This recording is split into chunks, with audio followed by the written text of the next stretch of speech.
Morning champion, this is Ross from Government Project Tech and I am technical champion. Season நல்லா இருக்கு. நீ இப்போ என்ன பார்க்க போறோம்னா fluid mechanicsல வந்து ஸ்டீஜன் வந்து ஒரு 10 क्वेश्चन டெஸ்ட் வச்சாரு. ஒரு கான்செப்டா டிஸ்கஸ் பண்ண போறாரு. இது after test recap session. So first concept என்ன சொல்ல வரீங்க? First one, head loss due to friction in turbulent flow through pipe is directly proportional to square of velocity. அதாவது உலகமாக கேள்வின்னு சொல்லுவாங்க. எந்த எக்ஸாம் போனாலும் இந்த கேள்வி இல்லாம இருக்காது. இந்த கேள்வி வந்து அந்த மாதிரியான கேள்வி. ஹெட் லாஸ் வந்து turbulent flow வந்து v square approximately சொல்லுவாங்க. ஜெனரலா பார்த்தீங்கன்னா hf proportional to v power of n தான் சொல்லுவாங்க. வேற n equal to 1.7 னு இருக்கும். ஆனா 1.2 2 v square அப்படிங்கறத கொண்டு வருவாங்க. சோ இது வந்து ரொம்ப இம்பார்ட்டன்ட் क्वेश्चन. நம்ம முக்கியமான 50 கேள்வி fluid mechanics 50 கேள்வி தேவை அப்படி தேடி பார்த்தோம் அப்படினா இந்த கேள்வி 50 கேள்வில வந்துரும். ஒரு கேள்வி வந்துரும். 50ல ஒரு கேள்வி கழிஞ்சிச்சுன்னு அர்த்தம். சோ அதான் வந்து இந்த ஹெட் லாஸ் கேள்வி.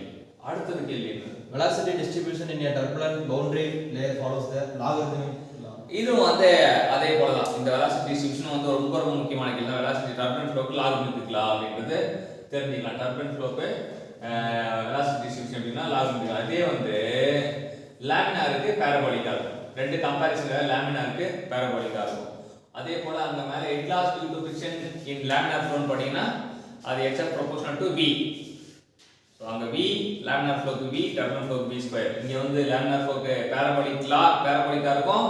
இங்க வந்து turbulent க்கு logarithmic-ஆ இருக்கும். The parameter which determines the friction factor for turbulent flow in a rough pipe is Reynolds number and relative roughness. So இதுல பாத்தீங்கன்னா parameter கேக்குறாங்க friction factor கண்டுபிடிக்கிறதுக்கு. turbulent flow in rough pipe வந்து it depends on Reynolds number and relative roughness சொல்றாங்க.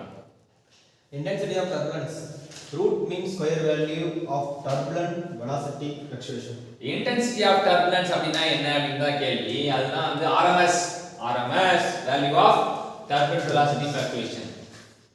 Reynolds number for turbulent flow greater than 4000. இது வந்து ஒரு பேசிக்கான क्वेश्चन. 2000 க்கு கீழ வந்து laminar flow, 4000 க்கு மேல வந்து turbulent flow, 2000 ல இருந்து 4000 வந்து transition flow. Laminar sublayer may develop for a two-dimensional flow over a flat pipe is turbulence zone. So laminar sublayer எங்க உருவாகும்? turbulent இடத்துல தான் உருவாகும் அப்படி நம்ம ஆல்ரெடி பார்த்திருக்கோம் படத்துல வச்சு. Modis diagram the abscissa and ordinate are respectively Reynolds number and friction factor. மூடி டயகிராம் அப்படின்னு ஒன்னு இருக்கு. மூடி டயகிராம்னா fluid mechanics ரொம்ப abscissa and ordinate என்ன வரும் அப்படினா abscissa வந்து x ordinateனா x axis அப்படினா abscissa and ordinate வந்து என்ன வரும் அப்படினா Reynolds number abscissa வரும். ordinate வந்து friction factor. So Reynolds number and friction factor பத்தி பேசுறது தான் மூடி வந்து Reynolds சொந்தக்காரர். அவர் பேசுற விஷயம் friction factor அப்படின்னு தெரிஞ்சிட்டா ஈஸியா நம்ம ஞாபகம் வச்சுக்கலாம். Reynolds number abscissa-லயும் friction factor ordinate-லயும் வரும். If the fluid particles move in a zigzag is turbulent flow. fluid particle வந்து zigzag manner-ல போனா அது turbulent flow சொல்லுவாங்க. The most essential feature of a turbulent flow is velocity and pressure at a point exhibits irregular in fluctuation of high frequency. So most essential feature of turbulent flow அப்படினா velocity and pressure at a point exhibit irregular fluctuation சொல்றாங்க. irregular in high frequency சொல்றாங்க. Turbulent flow is considered steady flow when temporal mean velocity at a point remaining constant with time. So temporal mean velocity வந்து at a point ஒரு புள்ளியில வந்து constant turbulent flow வந்து steady அப்படி சொல்றாங்க. steadyனாலே வந்து அந்த temporal mean velocity வந்து at a point remains constant at time சொல்றாங்க. So இப்போ 10 கான்செப்ட் நம்ம பார்க்க போறோம். Thank you bro. Thank you.